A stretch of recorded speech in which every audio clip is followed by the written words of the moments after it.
the young, and the restless spoilers. Welcome back to our channel, besties. Today is Tuesday, a beautiful day outside, but honestly, my brain is completely short-circuiting right now, and I am physically vibrating from the sheer audacity of what we just witnessed. You guys, I am deceased. Stop what you are doing right this exact second, because I am literally shaking, and we need to talk about this now. Send help. My soul has actually left my body and is currently floating somewhere over the Genoa City Athletic Club. I am literally filming this in the middle of the dairy aisle at the grocery store while holding a gallon of almond milk because I just had to jump on here and vent before I spontaneously combust. I was mid-skincare last night and smeared charcoal mask all over the rug when I saw this happen. Literally had to yeet my phone across the room. We are not just watching this show anymore, besties. We are invested. And I am personally attacked by the absolute cinematic mayhem that just went down between the Abbotts and the Newmans. I cannot even process the level of unhinged chaos we are dealing with right now. So buckle up, because we are spilling all the tea and my grip on reality is officially slipping. Wait, backtrack for a second. I missed a step because my brain is just mush right now. Let's talk about the absolute elephant in the room. Kyle Abbott and Victoria Newman.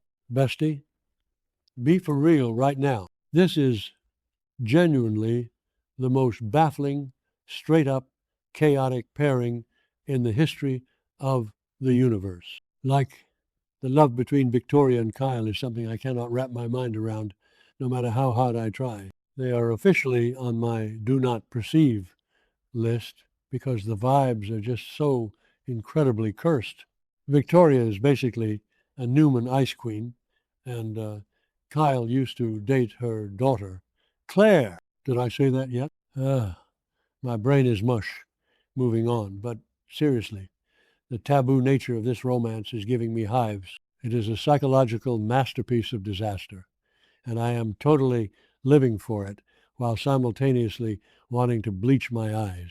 They can never actually be together, right? Like the universe would literally implode if they actually made this official. Oh, hold on. I should have mentioned this earlier, but did you guys hear that weird clicking noise in the background of the scene?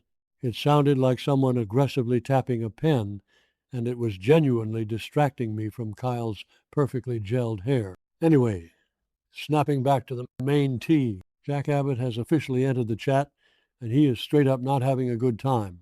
Jack has finally started to take action because he is watching his son spiral into this forbidden Newman vortex, and he is basically like, stop this right now. Jack is trying to be the voice of reason, which is honestly so unhinged considering his own messy history with Nikki and Patty and Diane.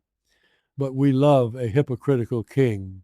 Jack is looking at Kyle and telling him to pump the brakes because mixing Abbott blood with Newman corporate royalty in this specific, highly inappropriate way is a recipe for a total dumpster fire. But you guys, we all know Kyle Abbott. We know his psychology. Kyle is legit the type of person where the more you oppose him, the stronger he rebels. It is straight up science at this point. You tell Kyle not to push the big red button, and he will literally swan dive onto it while maintaining aggressive. Jack telling Kyle to stay away from Victoria is basically just pouring gasoline on a bonfire. You cannot stop this man when he gets into his rebellious era. He is physically incapable of backing down. I am genuinely hyperventilating just thinking about how stubborn Kyle is. He's standing there in his perfectly tailored suit, looking at his dad like, watch me. It's giving major, I will burn this city to the ground just to prove a point energy, and I am so here for it, even though my soul is screaming. Wait, I'm glitching. Okay, Back to the main event. Even though Kyle is in his full rebel phase, there is this tiny microscopic part of his brain that actually understands where Jack is coming from. Kyle knows he needs to be calm. He genuinely understands that Jack has his own highly traumatizing reasons for wanting to keep the Abbotts and the Newmans separated. I mean, Jack was literally just kidnapped by Victor Newman not that long ago, so the trauma is fresh, besties. Kyle is wrestling with this massive internal conflict. On one hand, he wants to make out with Victoria Newman and defy the laws of nature, and on the other hand, he's looking at his dad's tired, stressed out face and thinking, okay, maybe the old man has a point. The psychological layers here are astronomical, and I am dissecting them like a high-octane thriller. And don't even get me started on the vibes of the Abbott mansion during all this. The lighting was so moody, like someone forgot to pay the electricity bill, which honestly added to the cinematic mayhem. But anyway, Jack realizes that talking to Kyle is basically like talking to a very handsome brick wall. So, what does our patriarch do? He decides to take matters into his own hands and go straight to the source. Jack sets up a private meeting with Victoria Newman. You guys, when I realized they were going to have a one-on-one showdown, I literally had to grab my emotional support water bottle and clutch it to my chest. I knew we were about to witness a world-ending tea session, but nothing, and I mean nothing, could have prepared me for the sheer audacity of what was about to happen. Let's set the scene for this private meeting, because the aesthetic choices were genuinely sending me. Victoria standing there, looking like $1,000,000 in her corporate powerhouse outfit, projecting this aura of absolute invincibility. And Jack walks in wearing that perfectly tailored Abbott suit, but you can just see the decades of Abbott Newman hatred simmering right just below the surface of his skin. The veins in his neck are legit popping. They start arguing, and it is fast-paced, unfiltered, and totally chaotic. They are throwing verbal daggers at each other, bringing up all the historical baggage, the corporate wars, the family betrayals. Jack is basically demanding that Victoria stay the hell away from his son, and Victoria is looking at him with that signature Newman smirk, completely unbothered, which just makes Jack even more furious. I am literally pacing around my kitchen right now, just thinking about the dialogue. Jack is straight up telling Victoria that their families can never be at peace. He is laying down the law, screaming that the Newmans and the Abbotts are like oil and water, or like bleach and ammonia. If you mix them, you literally create toxic gas. And Victoria is just giving him this icy, condescending glare, probably thinking about how she and Kyle just shared that forbidden kiss. The tension in the room is so thick, you could cut it with a chainsaw. I was screaming at my screen, "Bestie, back away!" The vibes are rancid, but neither of them would back down, because they are both so deeply entrenched in their own massive egos. And then, you guys, I am literally deceased. I cannot even breathe. The slap. Oh my God, wait. Did I say that yet? My brain is mush.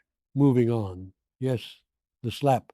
Jack Abbott, the supposedly refined gentleman of Genoa City, literally loses his entire mind and slaps Victoria Newman across the face. I shrieked so loud my neighbors probably thought I was being attacked. I had to pause the episode and walk around the block because I was physically vibrating. Jack tapped Victoria.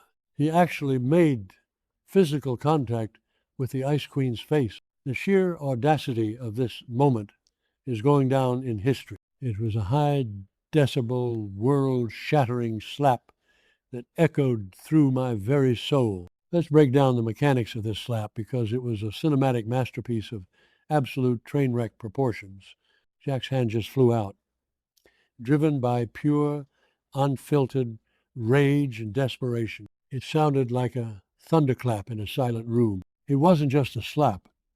It was a physical manifestation of 40 years of Newman Abbott hatred. It was for every time Victor Newman ruined his life. Every time a Newman crossed an Abbott, he slapped her and yelled at her to get the hell away from his son. I am genuinely unwell. Victoria's head snapped to the side, and for a split second, she actually looked shocked, which never happens. She is officially on my do not perceive list, because how do you even recover from that? The stakes are astronomical right now, which is honestly so unhinged, like Jack Abbott resorting to physical violence against a woman, against Victor Newman's golden child. Bestie, be for real right now. Victor is going to literally vaporize Jack from the face of the earth when he finds out about this. I am calling it right now. The villain arc is about to go nuclear, manifesting a total dumpster fire by the next update, because Victor is not going to let this slide. Jack has essentially signed his own death warrant, and he did it all in the name of protecting Kyle from a cursed romance. I am clutching my chest. I am hyperventilating. My grip on reality is entirely gone. I am going to need therapy after this episode. My therapist is going to hear all about Jack Abbott. But wait, hold on. I should have mentioned this earlier, but I was too busy screaming about the slap. The worst part is yet to come, because this is a soap opera, and nobody can ever just have a private, violent confrontation in a soundproof room. Oh, no.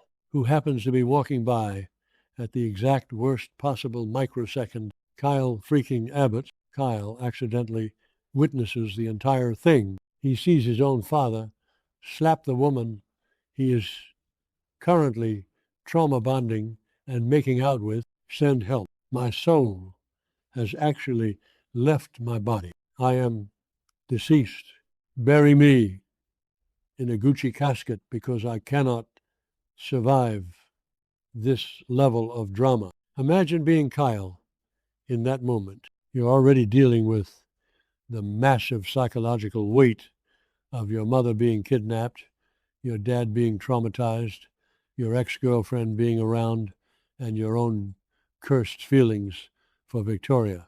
And then you walk into a room and see your dad physically assault your secret forbidden lover. Kyle's face, you guys, the look on his face actually broke me. He was completely frozen, just staring at Jack with this look of pure, unadulterated horror and disappointment. It was giving major everything I ever believed about my family is a lie energy. It was so raw and unfiltered, I literally had to look away for a second, because the second-hand embarrassment and trauma were too much to handle. Kyle is deeply, profoundly disappointed in his father. Jack has always been the one preaching about taking the high road, about being better than Victor Newman, about maintaining the Abbott family honor, and here he is slapping a woman in a fit of rage. Kyle's entire worldview just shattered into a million tiny, jagged pieces. I am genuinely crying real tears right now, because the emotional damage is so severe. Kyle looks at Jack, and you can just see the respect evaporating from his eyes. Jack didn't just slap Victoria, he slapped away whatever remaining bond he had with his son. It is a straight-up tragedy unfolding right before our eyes. And you know what this means, right? Remember what we said about Kyle's psychology? The more you oppose him, the harder he rebels. Jack slapping Victoria is the ultimate opposition. This is the catalyst. This is the moment Kyle fully crosses over to the dark side. By trying to forcibly separate them, Jack has basically superglued Kyle and Victoria together. Kyle is going to run straight into Victoria's arms now to protect her from his own father. It is a psychological masterpiece of backfiring intentions. I am literally shaking, because the irony is just too deliciously tragic. Jack tried to save his son and ended up pushing him directly into the fire. I am spiraling over their choices. These people are acting like they are my real-life neighbors, and I am watching them destroy their lives from my front porch with a pair of binoculars. Jack is standing there, probably immediately regretting his life choices as his hand stings, looking at his son's devastated face. Victoria is holding her cheek, calculating exactly how she is going to use this to destroy the Abbotts once and for all. And Kyle is caught in the middle, a tragic romantic hero in his own twisted narrative, forced to choose between his bloodline and his forbidden Newman obsession. The chaos is straight up intoxicating. I cannot look away, even if I wanted to. Wait, I'm glitching. Okay, back to the main event. I just have to point out the absolute hypocrisy of it all. Jack is screaming that the Newmans and Abbotts can never be at peace, while he is literally married to Diane Jenkins, who has caused her own fair share of absolute mayhem. And let's not forget Jack's own messy history with Nikki Newman. Like Bestie, you literally loved a Newman for decades, but now that your son wants a piece of the pie, it's suddenly a war crime? The double standards are genuinely unhinged, and I am spilling all the tea right now because nobody is calling Jack out on his nonsense except for maybe Kyle's judging eyes. I am physically exhausted from this. My voice is hoarse from screaming at the television. I need to lie down in a dark room with a cold compress, but I can't because I am too hyped to stay on track. The fallout from this slap is going to be astronomical. Victor's going to go on a warpath. Kyle is going to rebel and probably propose to Victoria just to spite Jack. And Claire is going to find out and literally spontaneously combust. I am calling it now. Genoa City is about to be reduced to ashes, manifesting a complete and total emotional train wreck for the rest of the week. Because this situation is now my entire personality, and I am not okay. See you in the next update, besties, if I survive.